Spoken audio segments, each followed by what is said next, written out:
Welcome to The Laws of Style, featuring conversations on creativity, fashion, and the law from the leading edge of our economy and culture. Hosted by noted fashion lawyer Douglas Hand. The difference between style and fashion. He's presenting himself with pride and dignity in his state. He actually looks really beautiful. Your design process. I really wanted to be committed to this sincerity in design. The casualization of certain profession. I kind of look like an oddball because people are wearing shorts and flip-flops. I mean, your brown power show. My brand itself is built around social justice. Oh, you have to watch the YouTube version. Ladies and gentlemen, you have to see Doug's face. He's got a great face. Hello, and welcome to the podcast, The Laws of Style, downloading to you from high above Bryant Park in the Fashion District of New York. I'm your host, Douglas Hand, fashion lawyer, fashion law professor, and menswear enthusiast. For this episode, I'm joined by menswear designer and friend and client, Willy Chavarria. Fresh off his New York Fashion Week men's runway show and deep within the spring-summer 2019 selling season. So, Willy, given how busy you must be during the selling season, I really appreciate you coming in. Oh, it's a pleasure. I always love seeing you, Douglas. Thank you for having me. So, listen, right off the bat, you've self-described yourself as someone who is exploring the limitless potentials of creative realization through fashion design. Unpack that for us, please. Okay, all right. That's a pretty big statement, I said, I guess.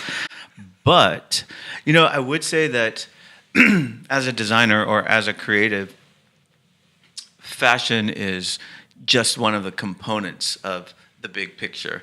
So I look at fashion as something that extends beyond just apparel.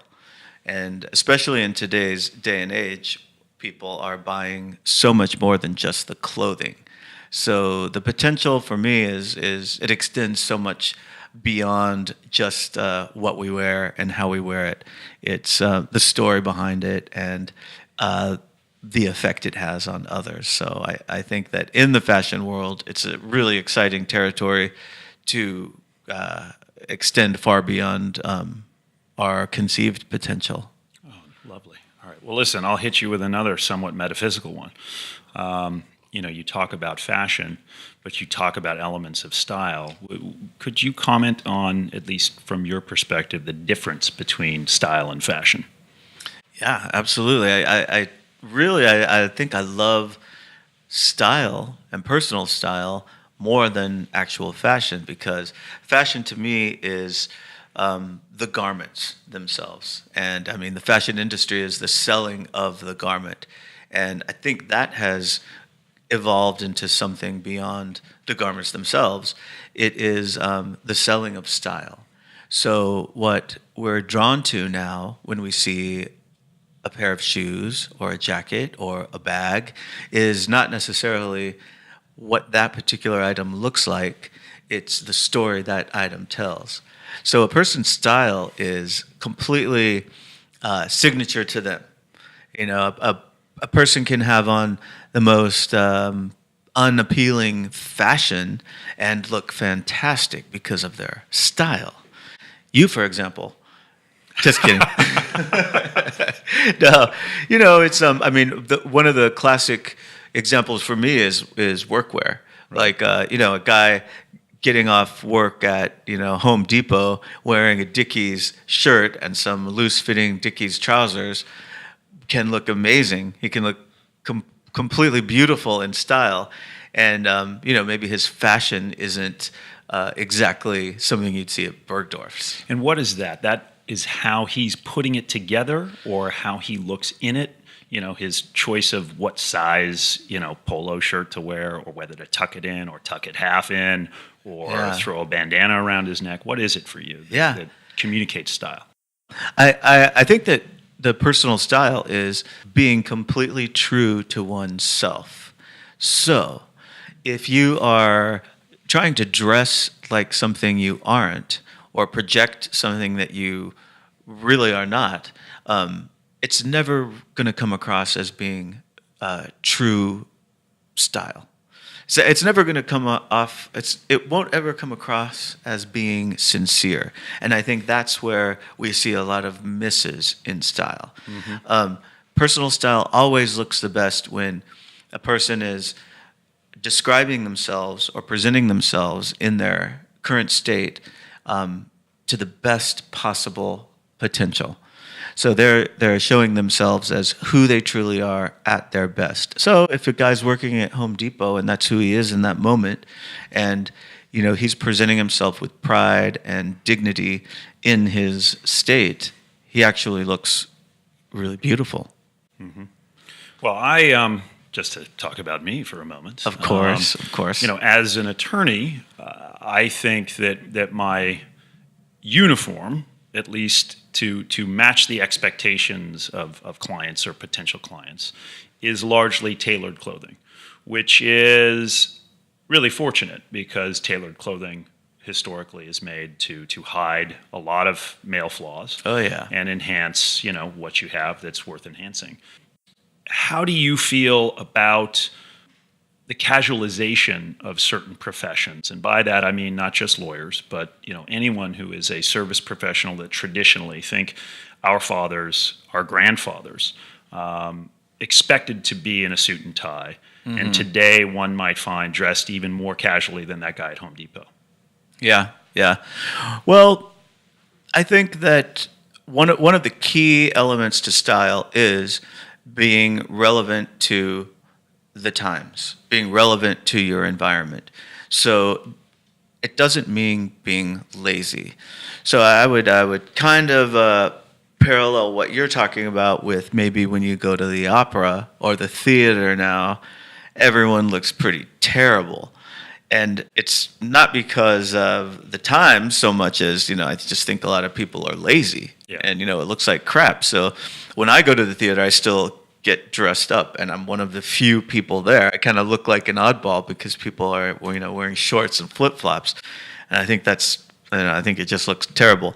But for a man in your field, with suits and tailored clothing, I still think that there is a way to evolve the traditional kind of looks into what is comfortable and what is relevant, but still what is flattering and looks great.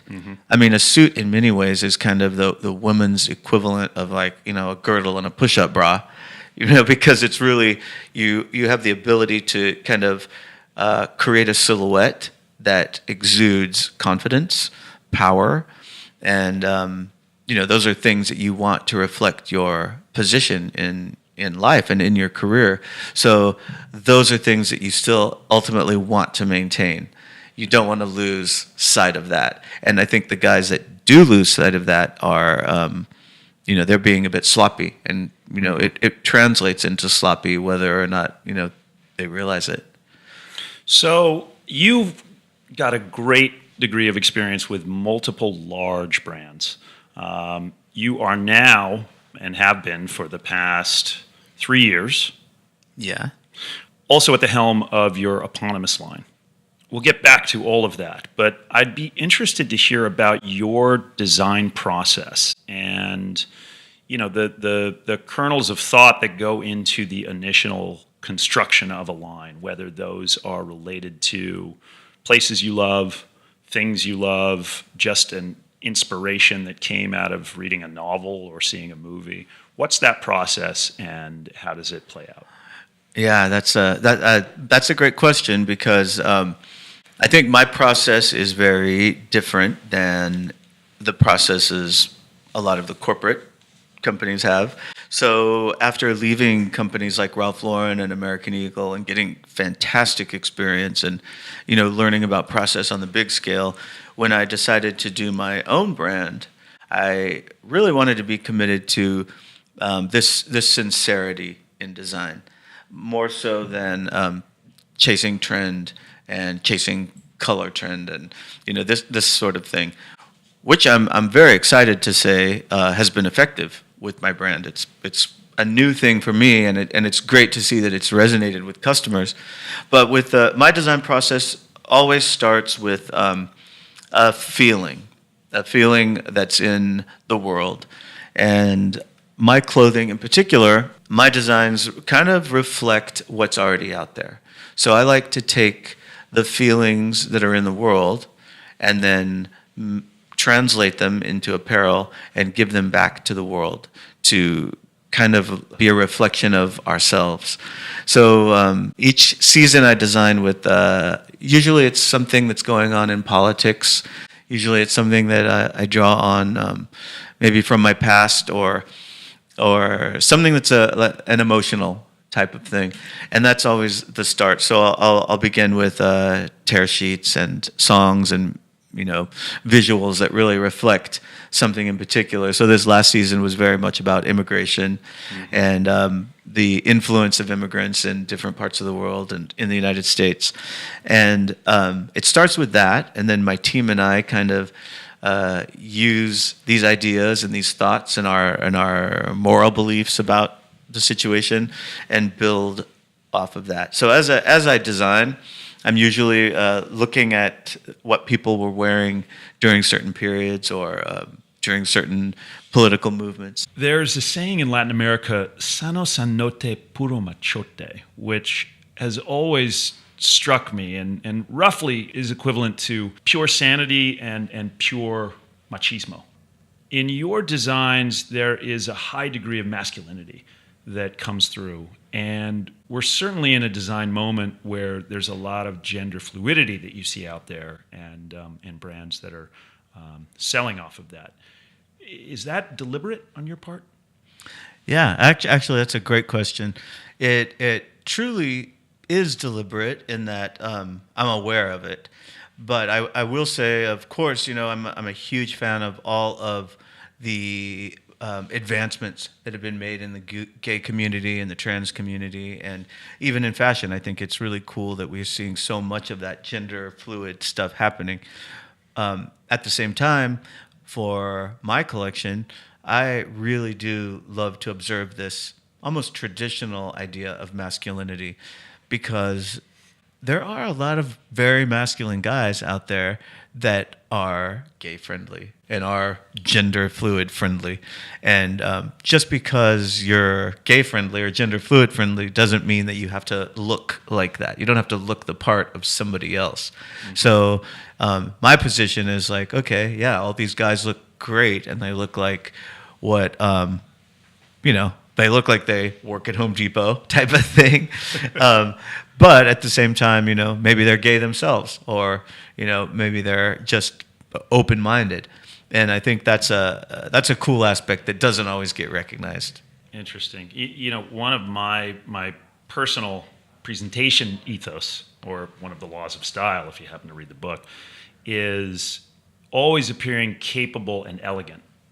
And I think in your designs, the capability aspect of that mandate is absolutely present. Thank you. Maybe speak to the elegant side of it. Where in your design does elegance come through, if at all? And my ethos may not be yours. So no. Actually, elegance is a very important part of my presentation and my design. And elegance is it's a strong word. It can have a lot of different meanings. And I talk about this with some close fashion friends of mine often. And there seems to be in the world today a loss of elegance. And to me, it's kind of a loss of presenting ourselves in a dignified and easy to understand manner. And I make that a point to, in all of my fashion, to be extremely relatable and extremely dignified. And to me, that is the message of elegance. There's a simplicity in it, and there is a comfort level in it. And to me, elegance it's never snobby, it's never flashy, it's never garish. Elegance is always a bit quiet, a bit understated, but always presenting itself in a beautiful and attractive light. That's a very Beau Brummel type statement. Oh. The statement is understatement. Yeah, yeah, it's true. A lot of people think elegant is, wearing like the gold dress to the Grammys or something, but it really isn't. Elegance is, the way you sit, the way you speak, the way you help other people, the way you capture the attention of others when you walk into a room. All of those things are signs of elegance. So let's flip into your business. Yes. And some of the legalities. You have an eponymous line. You named your brand after yourself. What went into that process, and have there been any challenges to date as a result? Yeah, it's funny. I did not want to name my brand my own name. I thought it sounded silly. At first I thought, oh my gosh, it's too hard for people to say. And then, do you remember the brand Charivari? You might be too young. No, I do. You do? Yeah. Okay. Yeah, I thought it sounded too much like Charivari, which it does. But actually, I just suddenly went with it, and I had a store called Palmer Trading Company on Sullivan Street. And one day I said, let's just give this a shot. Let's take the Palmer Trading Company off of the window and put my name up, and let's see what happens. And it has resonated. It's been great because it feels more personal. From a legal aspect, of course, it's important to maintain protection of that name. Right. So now that I'm expanding into other countries, I have to make sure that I'm protected from a trademark perspective. Which is your legal counsel. Of course, sure thanks to you. And then, definitely in doing any kind of a business deal, I have to consult you with whatever I'm doing. If I'm going into Japan with something in particular and working with somebody in Japan, their legal structure may be different than the U.S. legal structure. So it's territory that's way beyond my means. So I rely on you to guide me through that. Thank goodness. Yeah. But it's great. I'm really glad that I have kept my name, and I want to make sure that I always maintain ownership of my name, no matter what happens with the business. Understood. Yeah, and so projecting forward, that will govern how you'll look at investment and potential M&A transactions. Insofar as if you want to maintain ownership, you'll have to maintain equity ownership. I don't understand what you're talking about, to be honest. That's the kind of stuff I go to you to help me with. Right.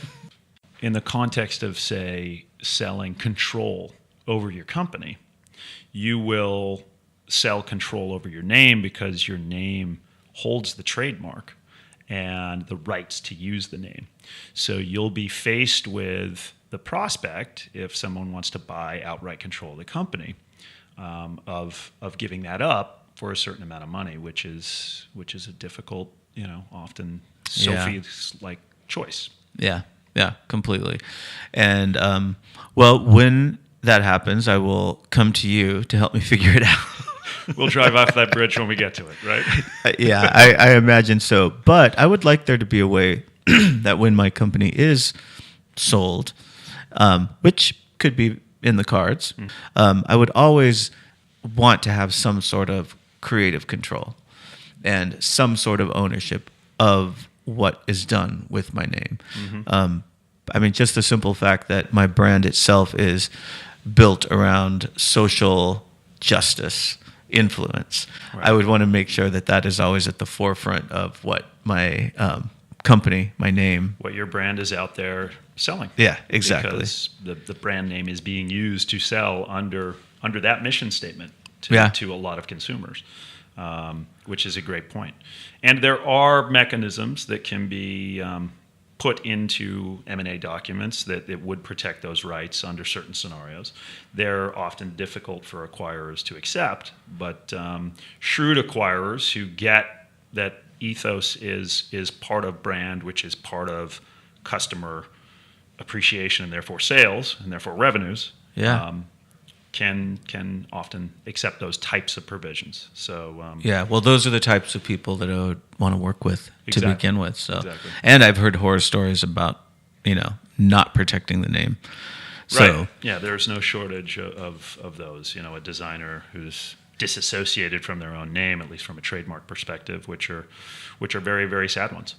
Yeah. It's a real inefficiency in the market, and to a degree in the legal system. But we could deep dive into that with a more scholarly legal panel, perhaps at another time, on the laws of style. Flipping a little bit into the business, we've sort of started to get into that with the model of most brands selling to large wholesale accounts, somewhat broken down today. The costs of starting a brand have arguably risen because starting a brand today almost presupposes that you have some direct-to-consumer component, whether that's a robust and built-out website or your own brick-and-mortar stores. Have you found that with your business? Do you rely on wholesale accounts still? What are the challenges facing an emerging menswear brand today in the business of fashion? Yeah. So although my brand started about 3 years ago, there has been such tremendous change in the way retail has developed. So I think that right now the most important thing for a new brand to do is put a lot of money and effort into online back-end development and marketing. I think that most serious investors are going to look at that before anything else. So gone are the days of, you have a great looking brand and you've got a great concept and, it looks good.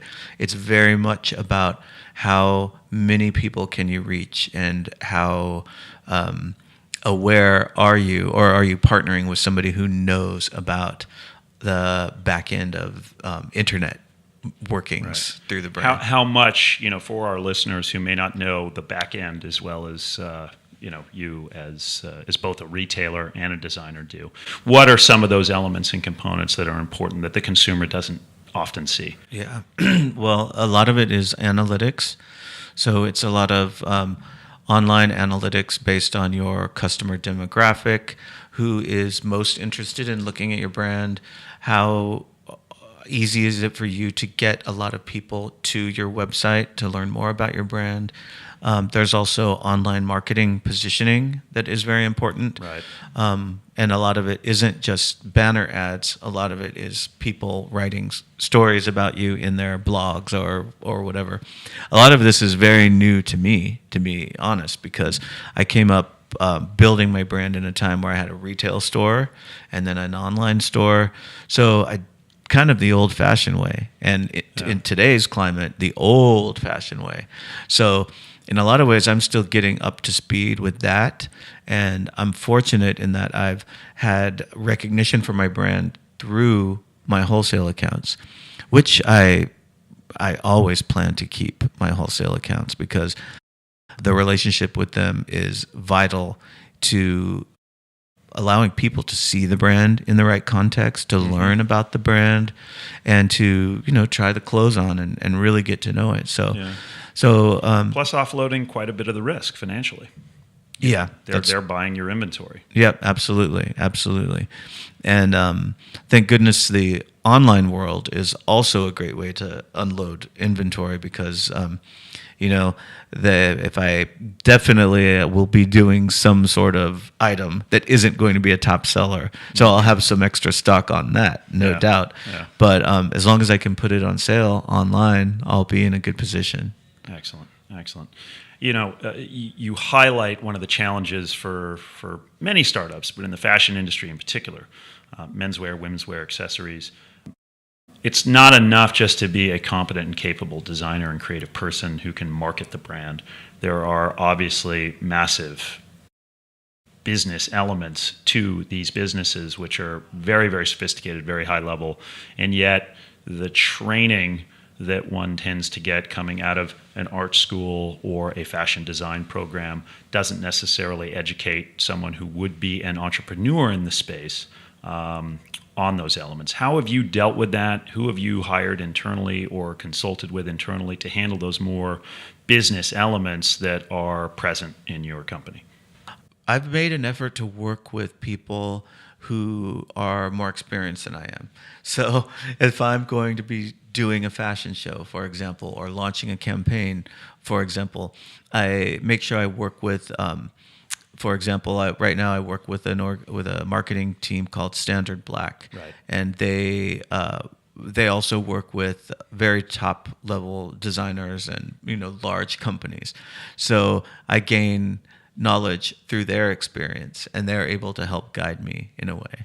And then I also work with people like you as my lawyer, who is working with much larger companies than myself, and you're able to guide me in a direction that I otherwise wouldn't know what to do. So I also, with my brand, take on interns, and I always tell anyone who's in school or looking to go into the fashion business, an internship is the best thing you can ever do, because I find time and time again that when the interns get out of school, there's so much they don't know.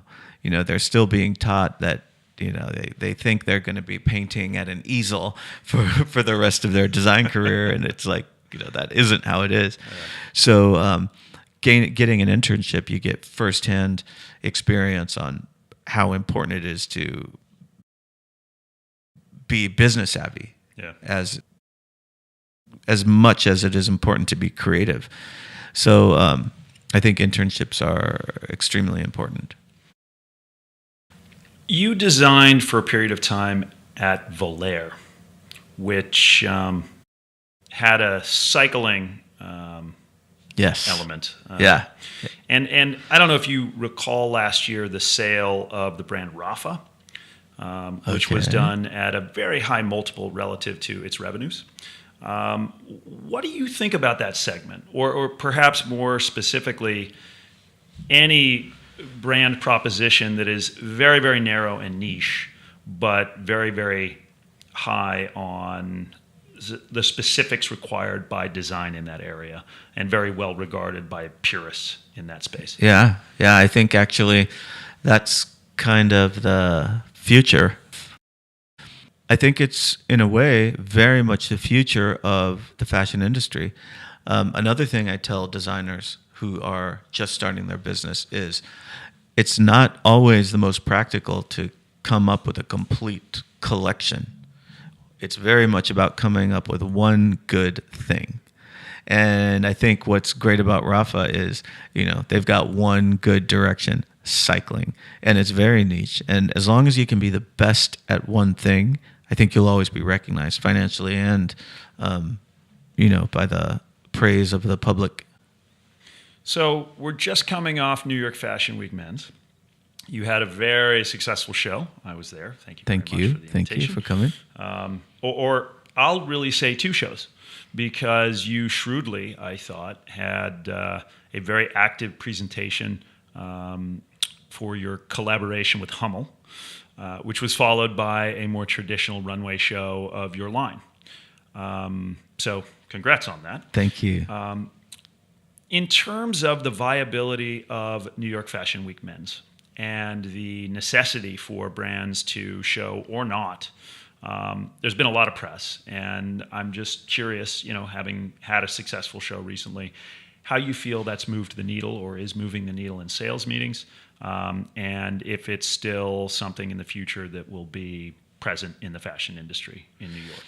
Yeah, I think that there are definitely other ways to present a collection and to get a strong reaction. And, I'll be the first to say that New York Fashion Week needs a lot of work. It's not the go-to place now for the world. And, it once was. And I still think there's great opportunity for New York to be the place for men's fashion. I mean, on the street, you see people looking terrific every day, and all, and Manhattan alone has so many different facets of fashion. There's so many different looks. But New York Fashion Week for me, as a New Yorker, I do love presenting here. And then working with the CFDA is great because they're so organized and they've got such a terrific format for presenting. Right. I also love the press that it garnishes. So that's really the main reason I do the fashion show. It's the press that it garnishes that can really relate the brand to so many other people who don't really know about it. And then also it's the perfect way for me to really tell the story in kind of a theatrical way of what the collection is about. So if I wasn't doing a show like that, which I feel like is, it's like theater. The shows that I do are very much like theatrical. Yeah. If I wasn't doing a show, I'd be doing a movie or something else that would engage people romantically and emotionally, so that they can really connect with the stuff that I'm doing. I think Rag and Bone the last 3 seasons has done a movie in lieu of a show or presentation, and that's certainly a viable method, and it lasts. Although most shows are shot by thousands of cameras, both video and static images, so you get that capture. You had a great storyline with the Hummell collab. As well, with kind of the elements of teamwork. There was kind of a coach figure there who was directing the athletes, and it was very engaging and showed the clothes to great effect, I thought. But it is it is, conundrum's not the right word, but it is a pickle. Let's go to food. It's a pickle in that New York Fashion Week men's, I think, will always struggle in the minds of many unless you have the big brands also using that platform to show. And we didn't see Ralph, we didn't see Tommy, we didn't see anything by Brooks Brothers. I'm not aware. And those are major U.S. houses that could help support and bring their gravity, and the fact that editors from overseas, do kind of need to see what they're putting out there. Completely. To put the onus on them, because they obviously, have their own budgets, and I think they show men's and women's concurrently, which has been the traditional model. Yeah. But that's one element that that could help to maybe up the profile of New York Fashion Week men's. But I do think that it does need to be on the calendar. It is a relevant voice. It's never going to be Pitti. It's never going to be Paris. But it will always have its unique perspective, because I think men in New York have a unique style perspective, which the rest of the world doesn't. Yeah, see, I think it could be Pitti or it could be Paris. Interesting. If it had the right energy to it. I do think that there are some cool things about New York Fashion Week that aren't necessarily recognized. Like, I will say that I think New York Fashion Week has an edge that we don't see out of Europe. There's the gender fluid thing, the race awareness thing, all of this kind of stuff is really powerful, and we only really see it coming out of New York in such a strong way. Yeah. So I think that there's a way that this city could really offer the platform that Paris does. I really think that if we had enough people involved and enough big names involved, it's such a great city, and it still is, the business fashion capital of the world. Mm-hmm. I think that this is the place where it should happen. But even saying that, I know that we're not there yet. And for my own brand, I consider showing elsewhere besides New York for future seasons for that reason. It's a great perspective, though. I mean, your Brown Power show, that elicited some surprising reactions. Obviously with the current administration, it was a very timely voice, coupled with a capable showing of your line. But maybe speak to some of the impressions that you got back from the press and from your customers after that show, and whether those are lasting or not. Yeah, any negative feedback that I've received from press or from people contacting me or my company has either been dismissed or fueled the next collection. So I don't necessarily think of myself as like a activist in fashion, as much as I really regard our brand as just kind of a true brand, like we're truists. So as I mentioned earlier, the work we do is reflective of what's already out in the environment. And there is a political element for sure in the environment. I mean, each of us wakes up today, whether we realize it or not, we are faced with politics. Yeah. Whether we turn on the TV, it is just what is going on. So it's impossible, and it's kind of stupid to be numb to it or to ignore it. Maybe negligent from the perspective of a designer who the element of truism in your brand is to speak those truths through the clothes. It's actually true. Not everybody feels obligated to do it, or it's not an obligation really. I'm not in politics. I'm in clothing. So I make clothes, and that's my expertise. And the truth of the matter is, as a designer, I have very little time or even money to be giving to a lot of the causes that I believe in. So one thing that I can do is use the platform that I have that reaches a lot of people, reaches the public, connects with people, to share my own philosophy of kindness. Yeah. So, there are things like in this last show I did the Maxine Waters tea, which I love dearly, and we got a lot of kind of negative feedback about that. A lot of hate mail, so to speak, and that's the kind of thing that it really reaffirms the necessity for us to kind of, us meaning me and my brand, to include a voice of what I consider to be reason in our presentation. Interesting. I think there are commentators who would call fashion politics, maybe less of a galvanizing, method for social change and more as a trend, right? People just jumping on the trend. How do you answer that? Do you feel by virtue of being an independent brand and people knowing you're an independent brand, you're above that sort of potential critique? And what do you think about larger brands, a Zara, an H&M, a kind of jumping into that fray and doing things that arguably are positive and social good? Do you view that with a wary eye that it is purely for the customer? Excellent question. So fashion ultimately is judgment in comparison to something else. So from a trend perspective, the social awareness thing can often be a little corny, and not necessarily cool. Right. So it's really easy to see some of these brands doing stuff that doesn't really look, awesome or cool.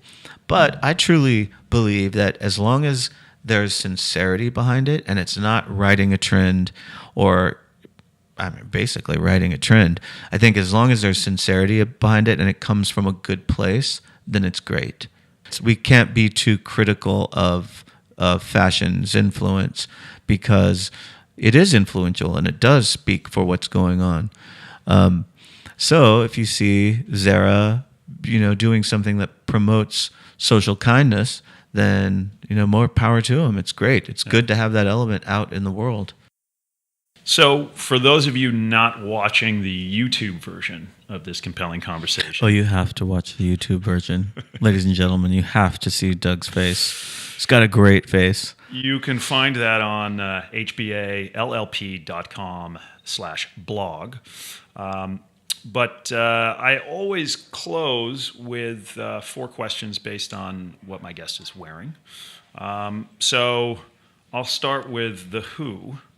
Who, Willy, are you wearing? Okay, that's an awesome question. I'm wearing vintage Carhartt pants that I've had for about 12 years. My favorite pants because of the color and the fit. Hummell socks, Timberland boots, and a Tupac Shakur t-shirt that I found at a thrift store that was already embellished with some of this stuff. Was that bead? What was that thing that was on? Bedazzle? Bedazzle. Yeah, yes, I think it's Bedazzle, actually. It's really beautifully done. Are the Hummell socks part of the collab, or were those independently purchased? These were independently purchased before I met Hummell. I was a big fan of like the Hummell brand from a visual perspective, even because I don't play soccer myself.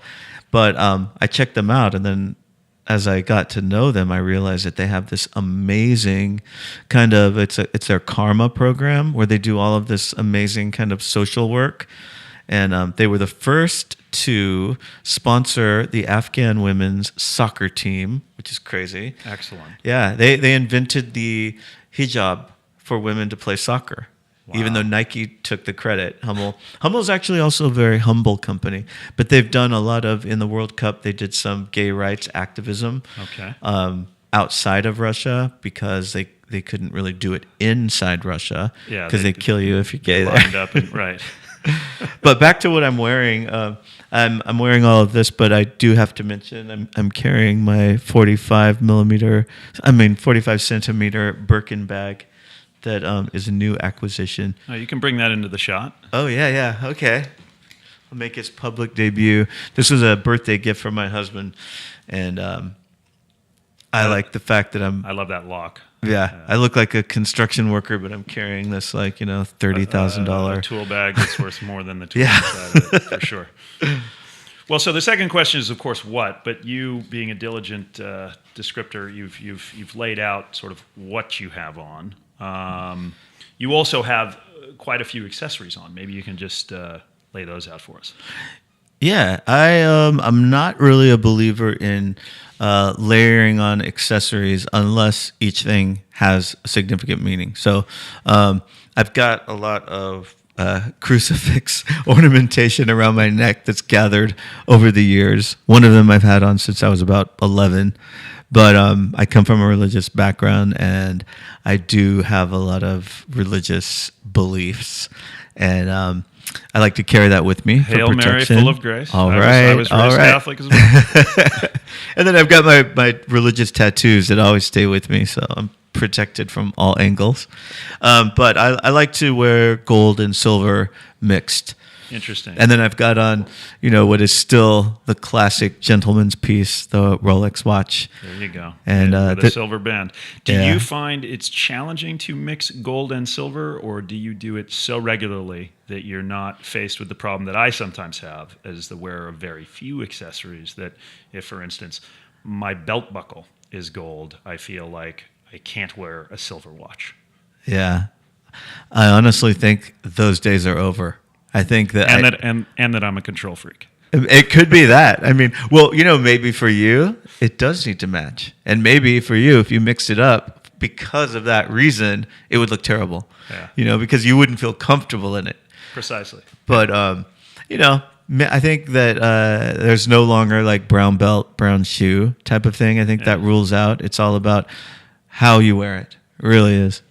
Well, the next question is when, which is a seasonal one. I don't think the Tupac shirt is of any particular season. So we'll move right on to the why. Why are you wearing this particular dashing ensemble today? Well, when I get dressed, I'm always dressing for the day. So sometimes I actually, in New York City and anywhere, I guess, in the work that I do, you go through so many transitions through the day. So I'll be doing a podcast with you, and then I'm going to be moving inventory from one spot to another, and then later I have kind of a fancy business meeting. So I like to cover all angles. Right. And comfort always comes first. Right. Normally, if I have a more serious business-related thing, I'll have a sport jacket on. Mm-hmm. Because today it's about 95 degrees outside, so I can understand why there's no sport. Exactly. And I don't wear shorts. I told myself that after turning 50, I would no longer wear shorts, and I've held true to that. Shorts are only for the gym, for the beach, or for the house. Does it bother you that I showed up to your menswear show wearing a suit, but a short suit? I thought you looked fantastic. I didn't even realize you had shorts on until I looked down. I'm really close to 50, however. Yeah, well, you'll see when you hit 50, you'll make chicken that legs. decision. Okay. But no, for now you look great. You look great. No, it all depends on the person too. For me, it's like shorts are, even though I do have fantastic legs, I will say, they remain unrevealed until just the right moment. Very good. All right, well, awesome. That is a wrap, Willy. Cool. Thank you so much for coming in. It's such a pleasure to be here. I love it. For your efforts, here is a copy of The Laws of Style, the book. Yes. And listeners, you too can get your own copies on Amazon. Just type in The Laws of Style, Sartorial Excellence for the Professional Gentleman, and or my name, Douglas Hand, and it should come right up there for you.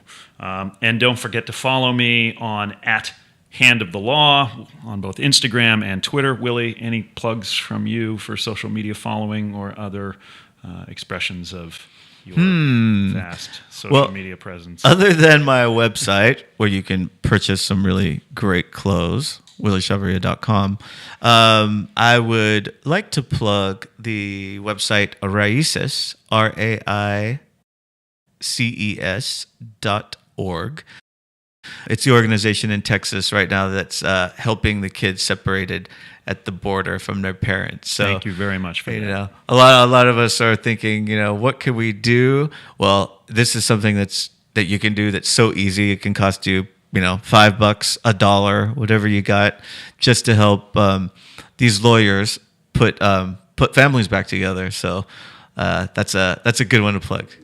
It definitely is. Lawyers to the rescue once again. Thanks, Willy. Cool. All right. Thanks, guys. See you next time, everybody. Bye now.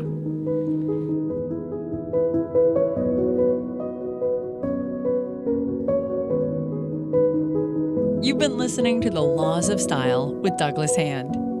For more information, go to our website at www.hballp.com. And you can also follow us on Instagram and Twitter at Hand of the Law. Thank you for tuning in, and stay stylish.